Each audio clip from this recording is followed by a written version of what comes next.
Welcome to the Gen 20 podcast. I'm Nicole. And I'm Marina. And today we're joined by Emily from the blog The Honest Consumer and owner of Givaudan Goods. Welcome, Emily.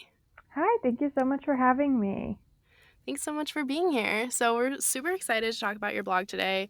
So can you tell us a little bit about your blog and Givaudan Goods and what motivated you to start it?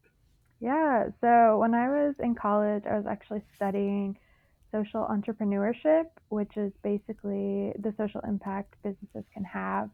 So I was in this environment where I was learning about a lot of businesses doing social good and having a positive impact. And I actually started working with a brand called Branded Collective. And they're a jewelry brand that works with survivors of trafficking. And I started learning a lot about the supply chain and how there's trafficking and abuse of power in the fashion industry. And it just kind of inspired me to seek out these businesses that were doing social good. So I started writing about them because I noticed a lot of college age kids liked big brands like Tom's and the Giving Keys that were giving back, but they didn't always know about the small businesses that were making a difference. So I wanted to kind of bring awareness to the smaller businesses with my blog. I love that. I had no idea that that's what you studied in college. And I think that's a Really? really good, yeah, I didn't know that. But that's like a really good point that like college students and I mean even a lot of, 20 somethings in general, I don't think they really think about small businesses like that, and Yeah. especially like the supply chain and in terms of like fast fashion. Yeah, it's really interesting. Yeah, I feel like I've definitely heard the term fast fashion and have tried to research it, but supply chain is something that we don't talk about and you don't hear in like buzzwords. Can Right. you kind of explain what both of those terms mean? Yeah, so fast fashion I kind of think of as mass production and how all these brands are kind of just creating a bunch of clothes to keep up with the trends and what's in, and they're not really creating clothes that are meant to last. A lot of these big fast fashion brands rely on consumers viewing clothes as disposable and wanting to purchase the next best thing so that they can be fashionable and on trend. But throughout this process, there's a lot of outsourcing, and we see when big brands outsource, abroad, that the supply chain, it's really hard to track where these clothes are coming from and who's responsible for what, and if the people making the clothes are actually getting paid fairly or treated with respect. And so the supply chain is just kind of the whole process of how an item is made and where it's coming from. And with the whole like instant consumerism, there's been a huge disconnect in knowing where our items are coming from. Mm-hmm. So I totally agree with that because I mean obviously, but like I have no idea where probably like 90% of my clothes came from, which I don't think is really not the goal, It's hard to know where your stuff comes from, though. It's true. And Yeah. if you're like Emily, I don't know what year you're born, but Nicole, we grew up in the 90s where it was what you did on the weekends was to go shopping. Like that's how you Right. Yeah, going spent to the mall is a hobby. Yeah, like Right. that's how I spent a lot of time with my mom or my friends. And it's still, I'm sad to say, it still gives me like a burst of joy to buy something. No, absolutely. But I've been trying to shift that buying into more thoughtful purchases.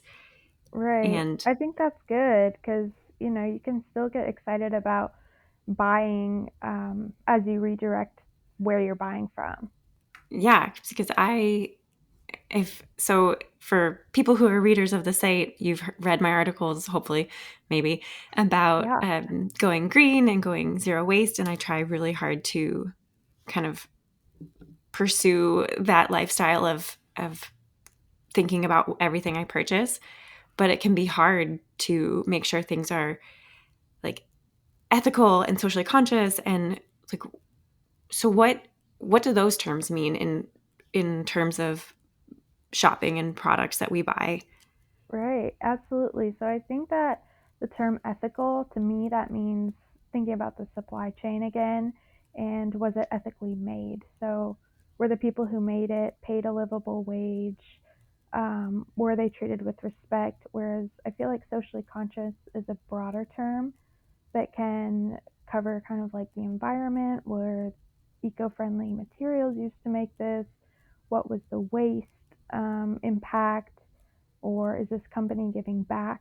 So I feel like socially conscious is more of a broader term that can cover the overall impact of a brand, whereas ethical is focused more on how the goods were made.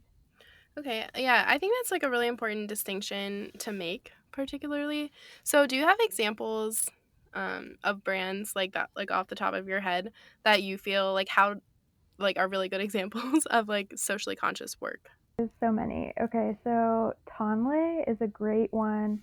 They are working in Cambodia, and they're actually a zero waste fashion company. So they make all their clothes from basically discarded fabric from other fashion brands. Then this fabric would otherwise end up in a landfill. So they're socially conscious in the way that they're using this sustainable material, and then they also work with women in Cambodia to create like employment opportunities and make sure these women are receiving a livable wage. So I think that's a really good example because there's like a bunch of different aspects to their socially responsible brand. Yeah, I think that's a really great example. And you also have your own brand, Give a Damn Goods.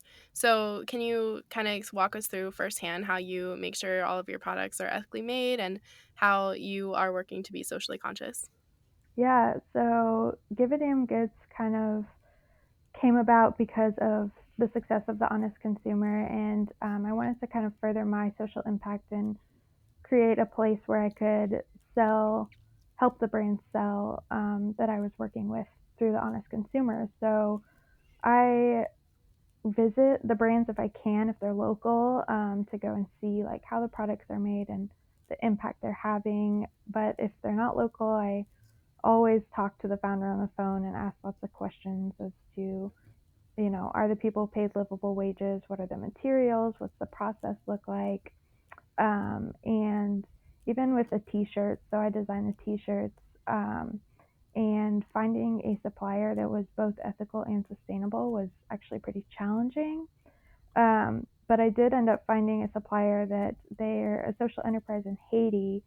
So they work with a lot of like parents trying to keep their kids out of orphanages to create this employment opportunity. And the actual shirts are made with recycled polyester and organic cotton. So finding brands that encompass kind of like all of the above in a sense, that can be kind of challenging. But I think creating a marketplace where people can go to purchase goods that have these elements just really helps people understand the importance of trying to find brands doing good and taking the time to do their research. So I hope I make it easier for people, but I think so. I bought several things from Give a Damn Goods and I love them all.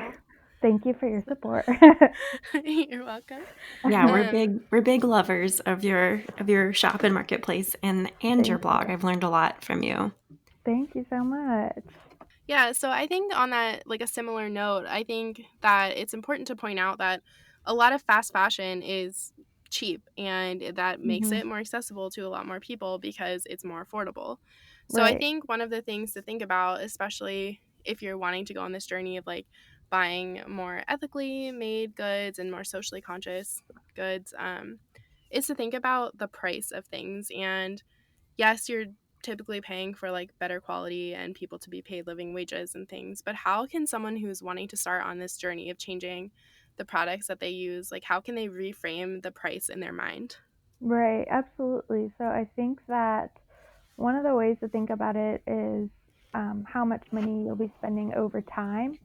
And so if you're investing in these high quality pieces that are going to last you years, like, okay, yes, this shirt might cost, $100 because it's made with sustainable materials and ethically made.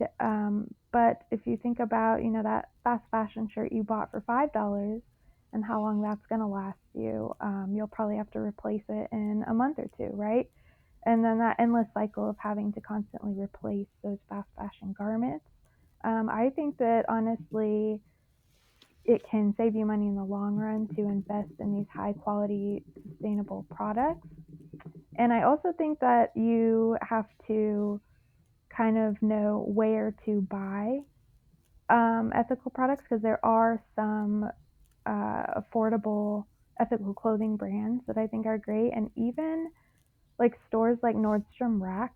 You can find some sustainable brands there. It's just that you have to kind of do the research beforehand and know what exactly you're looking for. Yeah, that makes sense. I know I've read several lists on your blog, and we can link them in the show notes that Yeah, have these as resources, because it is interesting that these like ethically made and socially conscious brands are sold right next to fast fashion pieces. Like right. it's this really like intense juxtaposition.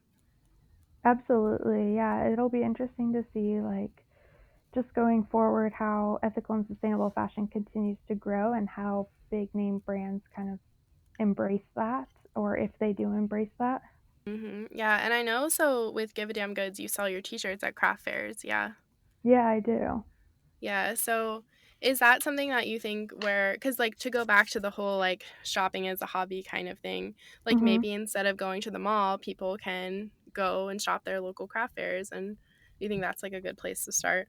I think that's a great place to start, because that one supports your local entrepreneurs and just kind of also keeping your carbon footprint down, as a lot of the goods are locally made, and just exploring. There's a lot of kind of secondhand and handmade stuff that's ethically made, so it's a great place to start exploring. I wonder if maybe we can find some resources that where it can help people find local craft fairs in their areas. I'm not sure if those exist, but Yeah, they should, because I mean, I know that I don't know enough about like local craft right. fairs in my area. Yeah, I wonder. I'm sure there's like some kind of a directory or something. Yeah, we'll have to look for that, and if we can find something, we will link it below, and if you're listening and if you know of something, please reach out and let us know, because we are very curious and Yeah, would love to share that resource with more people. yeah, totally. To kind of wrap up the conversation, where do you recommend people start replacing in their lives, like in terms of items that they're buying? Like, where can we start first to make small changes in our habits and our thinking and our buying? Yeah, so something that's like really easy to do is starting with like the grocery store. So even industries like the coffee and the chocolate industry, they have a history of a lot of slavery and forced labor on the farms. And so trying to make the switch to like fair trade coffee, that's something super easy that like you buy and there's not a huge price difference. And then as far as clothes, I think something easy to start with is just kind of like your basic t-shirts, and basic tops that you can style a bunch of different ways, just because those are affordable options and they're practical because you can wear them and style them so many different ways. And do you have like a couple of favorite brands, just point people in a direction right now? Yeah, so a few affordable ethical brands I can think of off the top of my head are Tonle, which I mentioned earlier, Dazey LA. They do organic clothing and it's made in LA, so pretty local. Um, and then Crochet Kids is another one that's pretty affordable, and they work with artisans in Peru. And Passion Lily, they do a lot of block printing and work with artisans in India. And then PACT Apparel is fair trade certified, and they focus on a lot of organic basics and t-shirts and that kind of thing. So those are some good brands to start with, I think. Awesome. Thank you so much for sharing that with us. I'm going to go check out some of those brands this afternoon, because Awesome. yeah, I've recently been looking into buying more like like ethically made and socially conscious goods, and I think one of the things for me that kind of stops me from like hitting the purchase button is Hmm. that I don't know how these things are going to fit me, whereas like Right. with other brands that I've been buying from for years, I kind of have a general idea of their clothing. Absolutely. Yeah, I think with that, it can be important to find brands that have like free returns or exchanges so that you can try it without like a penalty. And then again, like some of these department stores do carry some ethical and sustainable brands that you can go on and try on in person. So I think that's a good starting place. But yeah, it is hard to know when you're finding new brands if it's going to fit you correctly.